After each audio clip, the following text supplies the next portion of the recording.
Hey everyone, welcome back to another video here on the channel. You join me in the all-new 2025 Toyota Crown Signia, and this has been a very interesting experience, but a very positive one over my last week with this vehicle. So as usual, I want to start out with my driving review of an acceleration test, put the car in sport mode, full throttle.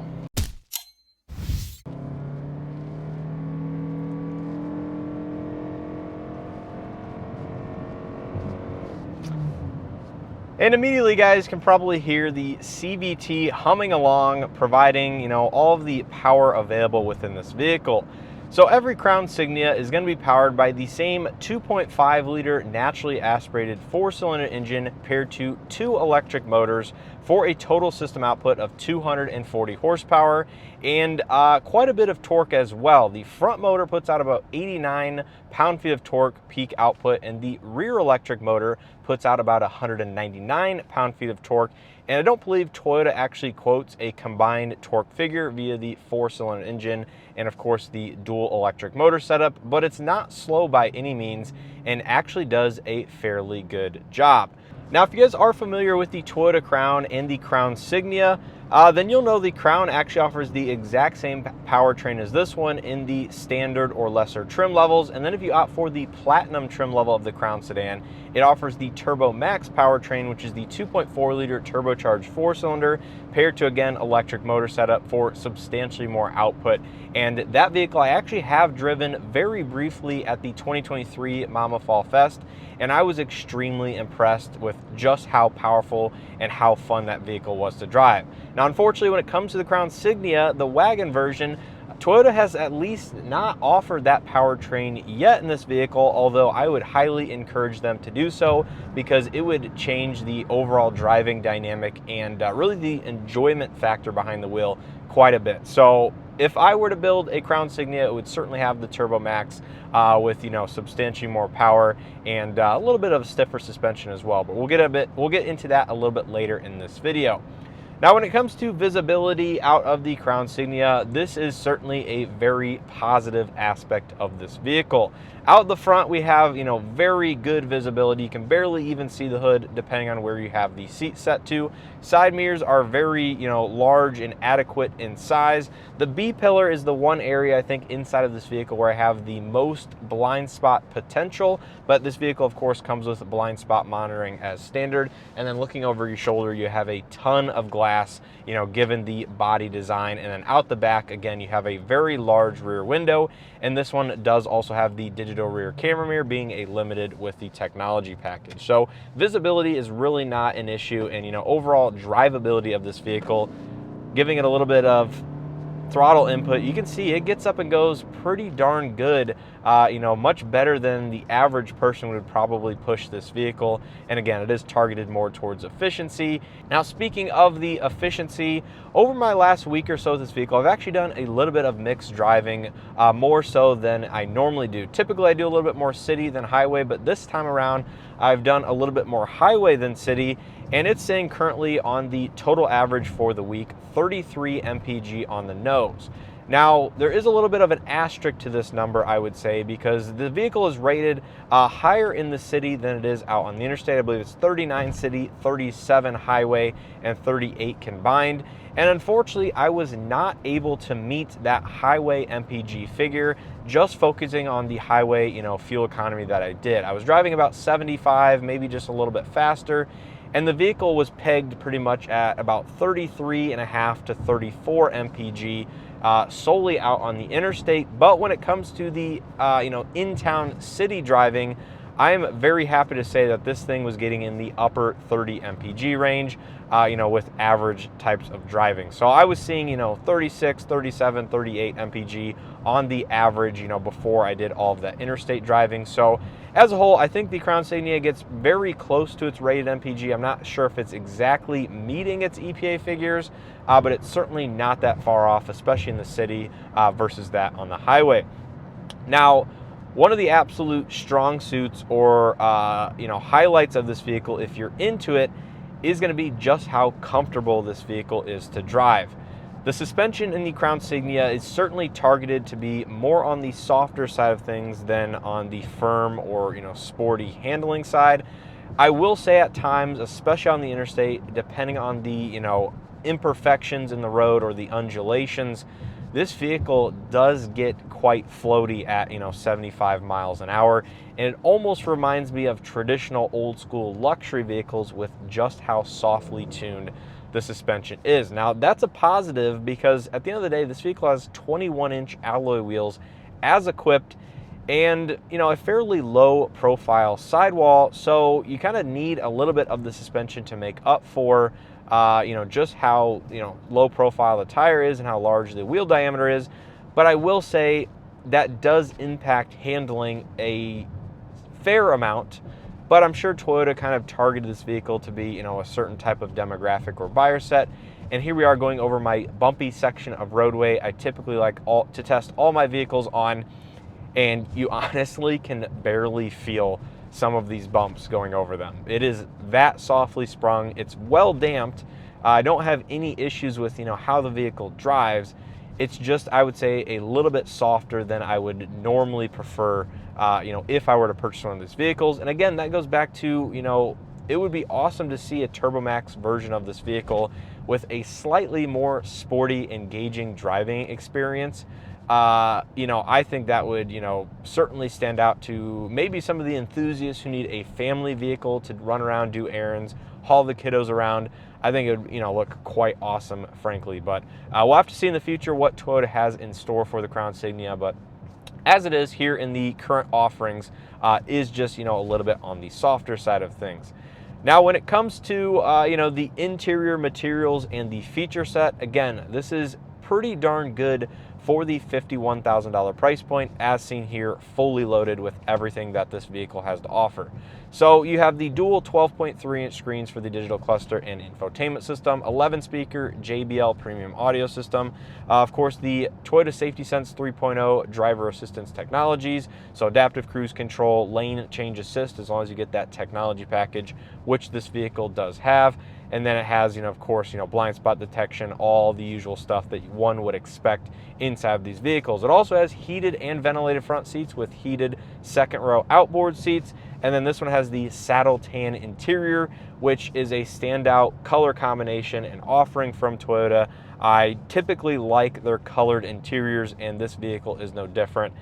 Certainly goes well with the cloud or storm cloud gray exterior, and material usage on the inside with all of the leather accents, and where the leather is used is phenomenal as well. It adds to the overall comfort and experience you get behind the wheel of just kind of a calm driving vehicle that you get in. It's quiet, it's comfortable, it has good materials, it has a pretty decent audio system, and then of course you throw in all the features that this Limited has to offer, and it just makes a very good driving vehicle for the daily commute or even out on the interstate. Even though ultimately this vehicle isn't going to get the best efficiency, it does have a very good range at over 500 miles on a full tank of fuel. So pretty darn cool in that aspect, and I think Toyota did a very good job with the interior of the Crown Signia, and I think the color combination just takes it one step further. Now, I think when it comes to a couple of these small items that this vehicle is missing in terms of the available features, I would really like to see auto-dimming side mirrors, or at minimum a driver's side auto-dimming mirror, because driving this vehicle at night, it is blinding at the end of the day, depending on how other people's headlights are aimed, what type of lighting, if it's a lifted vehicle or whatnot. So I did have one instance of a truck driving behind me with misaligned headlight, and it was quite blinding here on the driver's side. So I think in this price point, it would be at least nice to see that. And also, I would like to see maybe a heads-up display offered on a fully loaded technology package Crown Signia. I think that would add to the driving experience as well, just seeing the speed and some of the other programmable and configurable options that Toyota allows you to do with their heads-up displays. Unfortunately, this vehicle is not offered with one currently, but I think that again would be a nice feature to have. And then a big one that I do want to mention before we get on the interstate and talk about the driver assistance performance is the lack of tinted rear windows inside of this vehicle. Now, I was thinking about it before creating this video, and this might actually be one of the largest physical, volumes or interior spaces that does not have tinted rear windows from the factory, on a vehicle. So at the end of the day, it's only about 80 degrees today for a high, but during peak summer months with this fixed panoramic glass roof, which luckily does have a power retractable shade, the lack of a tinted rear window really would make it quite hot and quite of a, sauna in here, if you will, because it can't reject as much heat and, solar UV light than that of, at the end of the day, tinted windows. So that is a change I would really like to see Toyota make as well, and I'm sure that would be one that isn't a big deal to make at the end of the day, given, this is more of an SUV rather than a sedan or a wagon. But, maybe that's just something that Toyota decided to not offer for whatever reason. Now, merging here onto the interstate, really power is not an issue, and I like that you can actually set here in the digital cluster the actual energy flow from not only the engine but also the battery pack, and see exactly where the vehicle is allocating power, see the state of charge on the high voltage battery system. And I think it's actually very fascinating to watch, just because this vehicle is all-wheel drive with 2 different electric motor setup. So the battery can power not only the front motor, but also the back motor simultaneously. And again, the engine can allocate power to all 4 wheels as well. So pretty darn cool setup, and I think it is very interesting just to watch it here on the digital cluster. But anyways, we've set the cruise control here at 75 miles an hour. It has the lane centering assist or lane tracing assist going. And performance of the system is very good, just like most other recent Toyota and Lexus products. But I will say the driver attention monitoring system is extremely sensitive from my experience. There's been a couple instances where I'll be changing the radio or doing something with the navigation system, finding my destination, and it will be just a couple of seconds, 2-3 seconds looking away from the actual road or forward in the vehicle, and it will pop up a message on the digital cluster alerting me that I'm distracted and I need to pay attention, stuff like that, where it got to the point over a short period of time out on the interstate where it was going off just every other 10 to 15 seconds, which is a little bit unfortunate. Yes, I get it needs to alert the driver of these, distractions at the end of the day, but it is extremely sensitive, and I feel like this is one of the most sensitive Toyota Lexus products that I've been in recently for whatever reason, despite it being maybe tuned exactly the same as some other stuff. So that was just something I noticed and kind of did get a little bit annoying at the end of the day, but I understand people need to ultimately pay attention, and the car will, definitely alert you of that. And if you aren't paying attention for, even a longer period of time, it will also start to slow the vehicle down and disable some of the driver assistance technologies, because at the end of the day, they don't want distracted driving. Now, another small item I did want to bring up when it comes to how the vehicle drives is the brake pedal feel.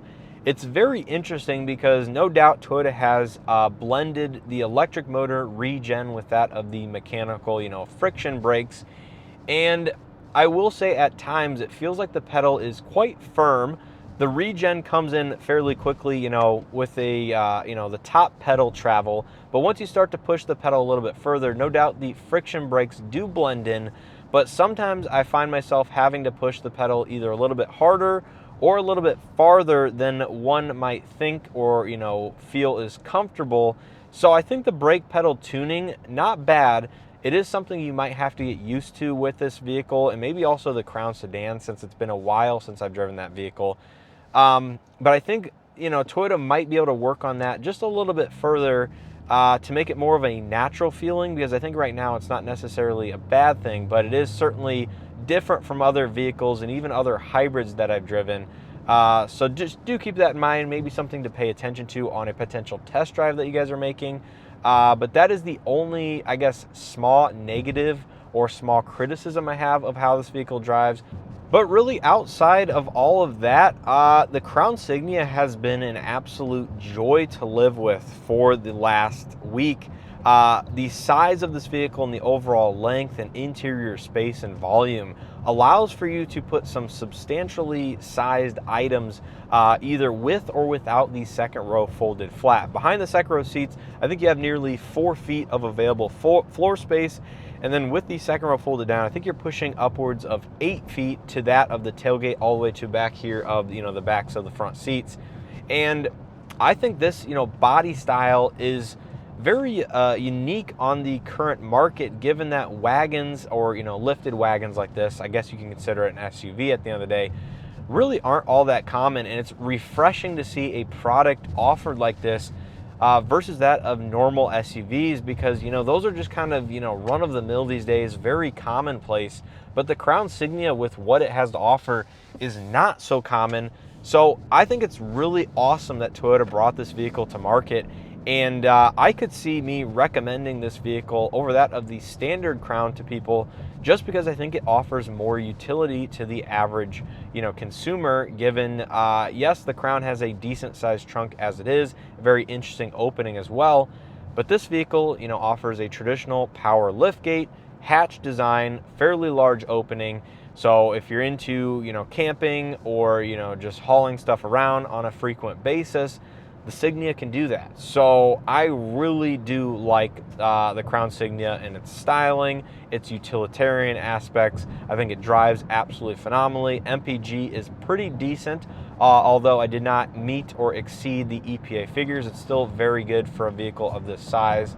And I would say if you're interested in a Crown, definitely take a look at the Crown Signia, because I absolutely love driving this vehicle. I just wish they offered the TurboMax and a sporty performance option. It doesn't have to be full-on GR spec by any means, but if they had that engine and powertrain configuration and a slightly stiffer damper spring rate tuning, I think this would be something that would be awesome to live with and drive on a daily basis. So I think that is pretty much where I'm going to leave this video. I want to give a huge thanks to Toyota for sending it out for me to test and review for a week. Make sure you guys stay tuned and check out some of the additional content I have already posted and or coming on this vehicle, including my dedicated likes and dislikes, and of course a full walk around tour if you want to know everything that this exact vehicle in a limited with the optional available technology package has to offer for, again, the $51,000 price point. Now you guys will have to let me know your thoughts and opinions down in the comment section below of the Crown Signia. Are you in the market for one of these vehicles? Do you own maybe a Crown sedan? How has your ownership experience been? Believe it or not, last week while I was doing a review on a different vehicle, I actually did see a Crown Signia in that video driving around. So people are actually already buying these vehicles. They are available at your local dealership as this video goes live. And I would highly encourage anybody that is at all interested in this vehicle to take a look at one, because it is absolutely, a very solid vehicle. And I have no doubt with the 2.5 liter naturally aspirated 4-cylinder in the current hybrid powertrain, reliability is probably going to be pretty good, with the history of this, powertrain utilization in other Toyota Lexus products, and, just their reliability in general as a whole. So it's a pretty solid offering, and I think it might be one of my, more favorite regular Toyota products, non-performance options that they currently have within the lineup, if that at all, means anything to you guys watching this video. But again, leave your thoughts and opinions down in the comment section below. As always, I appreciate support. If you guys enjoyed this video and or found something helpful, hit that like button, subscribe as always, and make sure to stay tuned for additional Toyota Lexus products and other stuff coming here in the future. But like I said, really enjoyed this product, and huge thanks to Toyota for sending it out. So with all that being said, hope to see you guys in the next one.